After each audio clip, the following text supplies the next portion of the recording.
Is the Apple ecosystem really that much of a thing? For years, I've been using my iPhone and I've heard people talk about the Apple ecosystem. And even when I added an iPad, which I've had since they came out, I still remember thinking, okay, so you're using a bunch of products from the same company. Like, what's the big deal? It wasn't until I added a desktop, a notebook, and then finally a watch that I saw how well everything works together for the average user and for creators, of course. And now the problem is that I can't really unsee what I now know, and when I go back to my other system, I do notice some friction. What's up, Sagi here, and in today's Tech Gear Talk, I'm gonna talk about my choices for my Apple ecosystem, why I chose each component, and why in most cases, I choose not to use the most expensive models. Let's get started. It's true that the iPhone, at least for me, is the core of this ecosystem, but I feel like you're only fully immersed once you get a desktop or a laptop. So I'll get to this iPhone later on in the video. The reason why I'm starting with the M1 Mac Mini is that it actually grounds the system for me because it's the only stationary component that I have so far. I think that the Mac Mini is the perfect way to dip your toe into Mac OS.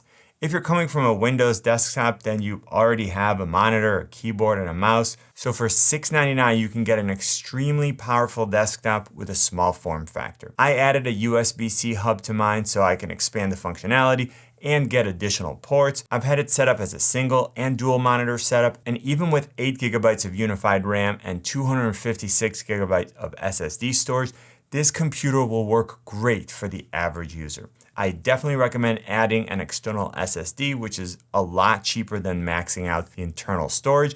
And it really isn't an inconvenience because you can just keep it attached to your Mac Mini. You do also gain the benefit of being able to share it with some of the other components that I'm going to talk about. So in my case, I have one that's dedicated to the Mac Mini and then another one that I use as a shared device. In the M1 Mac Mini, we're getting a compact and elegant design, enough input-output or I/O ports for most users, and then even more with the added USB-C hub and an extremely capable processor. Unless you need a ton of the absolute fastest internal storage, I would look at getting the 256 or 512 gigabyte SSD and then adding external SSD storage. If you want to upgrade your RAM to 16 gigabytes, it's hard for me to imagine that you'll ever regret that. And I do want to say that the 8 gig version has worked great for me so far. The next component of the system is my M1 MacBook Air, which for the average user is a no-brainer. I've got the 8-core CPU, 7-core GPU base model, and there just isn't enough of a difference between the M1 Air and the M1 Pro to justify the added cost. And for what most people do, they're simply not going to notice the performance improvement of the Pro because they aren't running their MacBooks at 100% for 8 to 10 minutes, let alone longer than that. You're still getting a fantastic new keyboard, you're getting best-in-class trackpad, a DCI-P3 display, all in a light and sleek form factor. Yes, the Pro has a display that's 25% brighter, the touch bar, which I happen to love, but I know some people don't, a slightly larger trackpad, and longer battery life. All that to go along with the active cooling system. But the battery life is already so good on the Air that I never really think of charging either one of them, and both last me several days of typical use. The MacBook Air gives me a ton of portable power, and when I need additional storage, I use the shared SSD that I mentioned with the Mac Mini. The next component in my system is the iPad Air 4, and I think it's just in the sweet spot of the iPad options.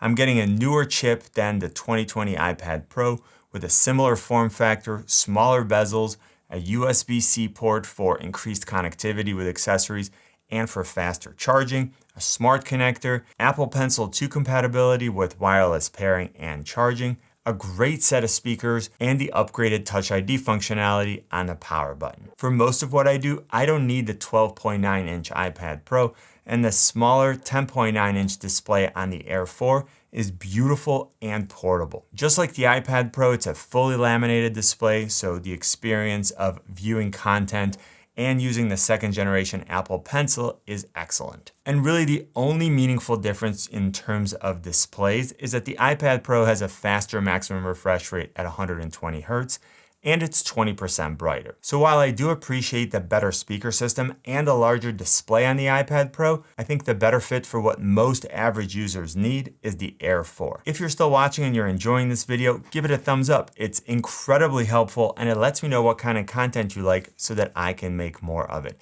And I still see that over 90% of you aren't subscribed yet, so hit that subscribe button. Next, I'm going to talk about the iPhone. And until this year, I was using the iPhone XS, and I've been really happy with it. So there was really no reason for me to upgrade to the 11. But then I saw the camera on the iPhone 12, and that was game over. It was one of those things where I took the same picture with the XS and then the 12, and I was blown away. So whether I was in good lighting or if I was outside in really challenging conditions where the camera has to be able to expose for the bright areas and the dark areas, so it needs to have higher dynamic range. Or even when I was in low light situations, the iPhone 12 just crushed my XS in terms of image quality. I thought about picking up the Pro Max because the camera system is even better, but for me, the size of the Pro Max was a deal breaker. I had the iPhone 7 Plus for a while and it was just too big. It was hurting my hand. So I didn't feel compelled to go that big again, and I was glad not to fork over that extra cash. The A14 Bionic chip on the iPhone 12 is that same monster that we saw on the iPad Air 4.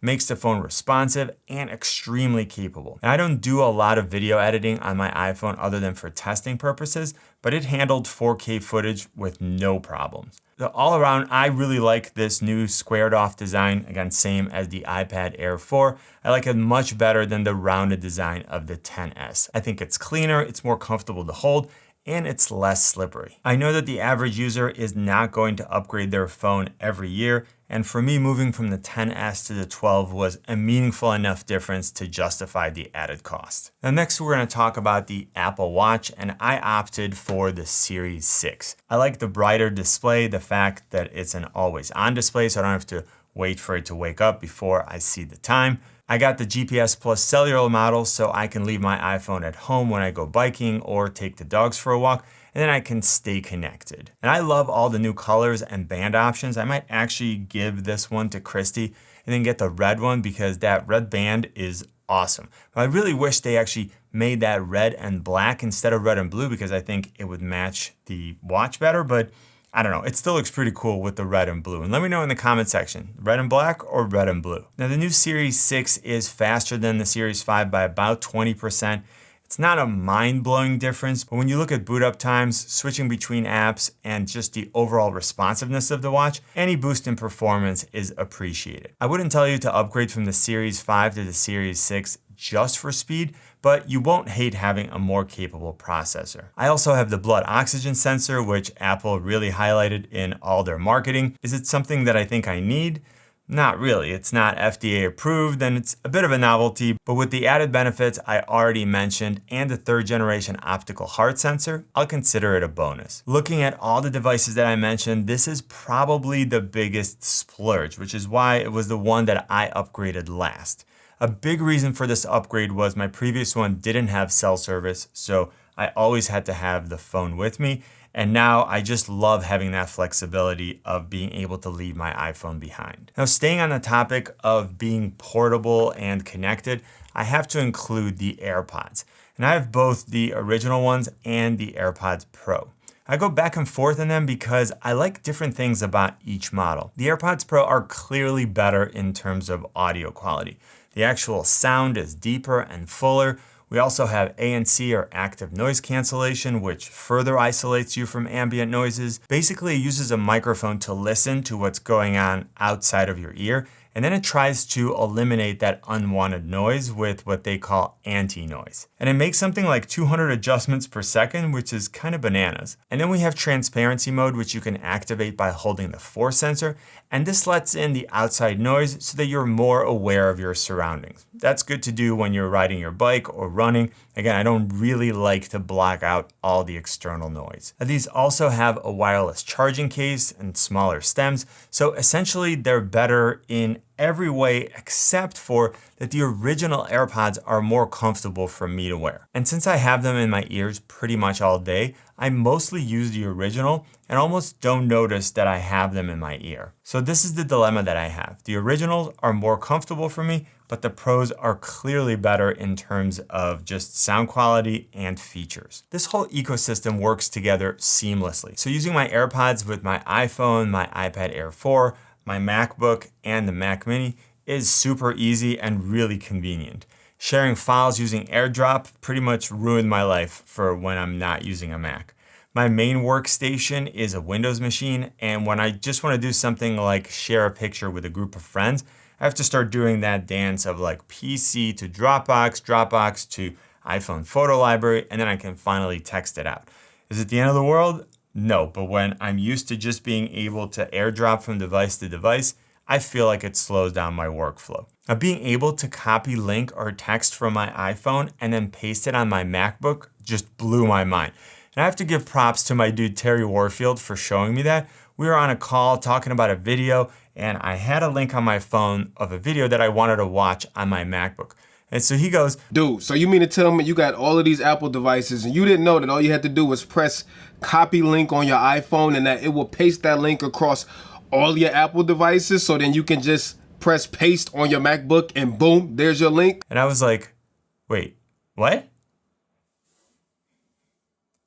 No way. It may be a small thing, but it does solve a problem, and it just saves me from having to email myself links or use Google Docs to transfer them. Going back to texting, being able to start or pick up a conversation on any device is just so convenient, and especially as conversations get longer, I'm always going to opt for using a keyboard. And there's a lot more that I can add, but I wanted to highlight that there isn't really a single component that makes this an ecosystem that I enjoy. It's the experience as a whole. Remember that I have links in the description to all the products I talked about. Hopefully this video was helpful. Click on my face to subscribe and then check out one of these other videos. You know what I always say? Buy it nice or buy it twice. Good luck and see you soon.